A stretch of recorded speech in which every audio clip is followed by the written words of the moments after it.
بسم اللہ الرحمن الرحیم۔ قطر ریڈیو FM 107 اردو سروس آپ سے مخاطب ہے۔ اب آپ سرور مرزا سے آج کا پہلا نشریہ سماعت کیجیے۔ ابتدا میں پیش خدمت ہے اس وقت کی اہم سرخیاں۔ صاحب سمو امیر شیخ تمیم بن حمد آل تھانی نے قطری ہائی جمپر ممتاز بارشم کی کوششوں کو سراہا۔ قطر نے عمان کے ساحل پر آئل ٹینکرز پر حملے کی شدید مذمت کی ہے۔ 6 اگست یعنی اس جمعے کے روز دوحہ میٹرو سروس دوبارہ شروع ہوگی۔ اور 2021 فیفا عرب کپ قطر کی لوکل آرگنائزیشن کمیٹی نے ٹورنامنٹ میچوں کے ٹکٹ جاری کرنے کا اعلان کیا ہے۔ اور اب پیش خدمت ہے FM 107 سے آج کا پہلا مفصل نشریہ۔ صاحب سمو امیر شیخ تمیم بن حمد آل تھانی نے قطری ہائی جمپر ممتاز بارشم کی کوششوں کو سراہا ہے، جنہوں نے ہفتے کے روز ٹوکیو اولمپکس میں گولڈ میڈل جیتا تھا۔ اپنے ٹویٹ میں صاحب سمو نے ممتاز کو مبارکباد دیتے ہوئے کہا کہ وہ قطری نوجوانوں کے لیے محنت اور استقامت کا بہترین نمونہ ہے۔ قطر نے 1984 میں پہلی بار شرکت کے بعد 2 گولڈ میڈلز جیت کر اولمپک تاریخ میں اپنی بہترین کارکردگی درج کی ہے۔ ریاست قطر نے عمان کے ساحل پر ایک آئل ٹینکر پر ہوئے حملے کی شدید مذمت کی ہے۔ پیر کے روز وزارت خارجہ نے ایک بیان میں بین الاقوامی قانون کا سہارا لینے پر زور دیا تاکہ اس بات کو یقینی بنایا جائے کہ مستقبل میں اس طرح کے حملے دوبارہ نہ ہوں اور سلامتی اور استحکام برقرار رہے۔ قطر نے ان اقدامات کو مکمل طور پر مسترد کرنے کی تصدیق کی جو بین الاقوامی سمندری نقل و حمل کی حفاظت اور سلامتی کو متاثر کرنے اور جہازوں اور ٹینکروں کی نقل و حرکت میں رکاوٹ بنیں گے۔ بیان میں اس بات کی ضرورت پر زور دیا گیا ہے کہ تمام ممالک بین الاقوامی کنونشنز اور پوری دنیا میں نیگوسیشنز کو منظم کرنے کے اصولوں کی پابندی کریں۔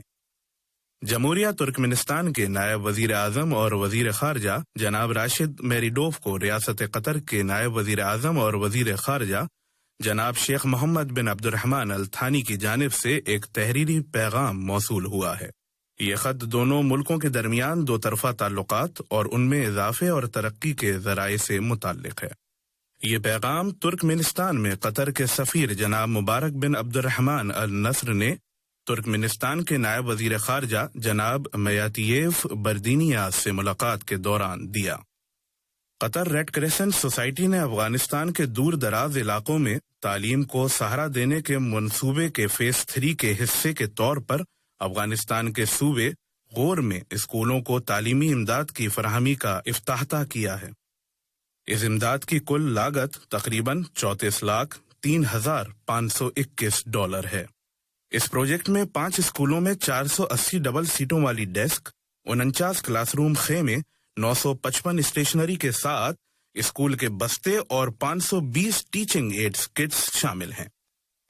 قطر ایئرویز نے پیر کے روز روانڈ ایئر کے ساتھ ایک نئی شراکت داری کا اعلان کیا ہے۔ اس معاہدے سے صارفین کو دونوں ایئر لائنز کے نیٹ ورکس تک رسائی حاصل ہوگی، جس سے سفر کا ایک ہموار تجربہ اور فریکوینٹ فلائرز پروگرام سمیت کسٹمر سروس میں اضافہ ہوگا۔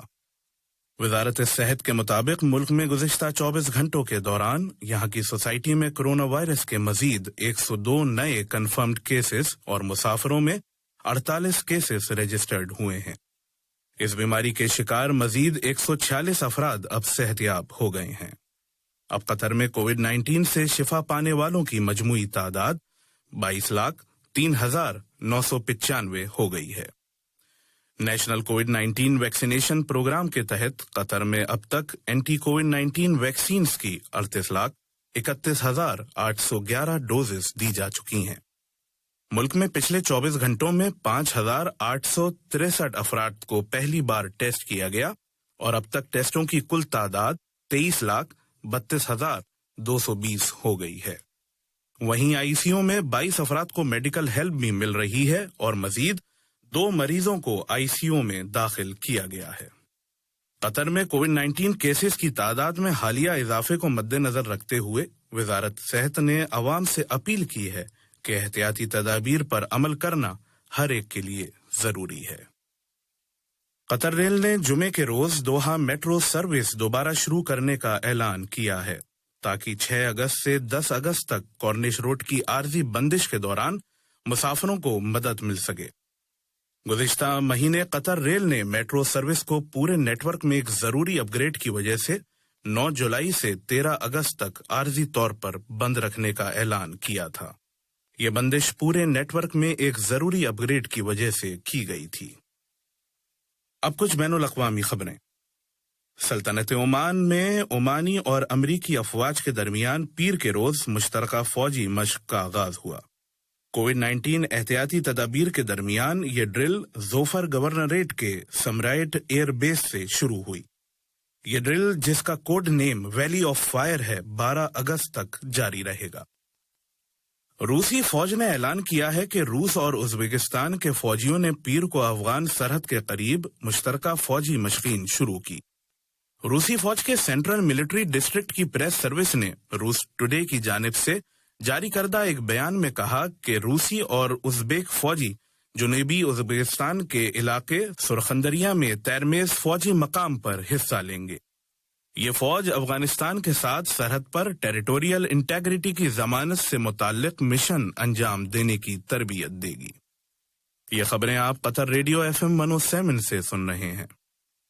آسٹریلیا کے کوئنس لینڈ ریاست نے پیر کے روز برسبین میں کووڈ-19 لاک ڈاؤن بڑھا دیا ہے، جبکہ سڈنی میں فوجیوں نے اسٹے ایٹ ہوم رولز کو نفذ کرنے کے لیے گشت شروع کر دی ہیں، کیونکہ آسٹریلیا کرونا وائرس کے انتہائی متعدی ڈیلٹا ویرینٹ کو روکنے کے لیے جدوجہد کر رہا ہے۔ اور اب کچھ خبریں کھیل کی دنیا سے۔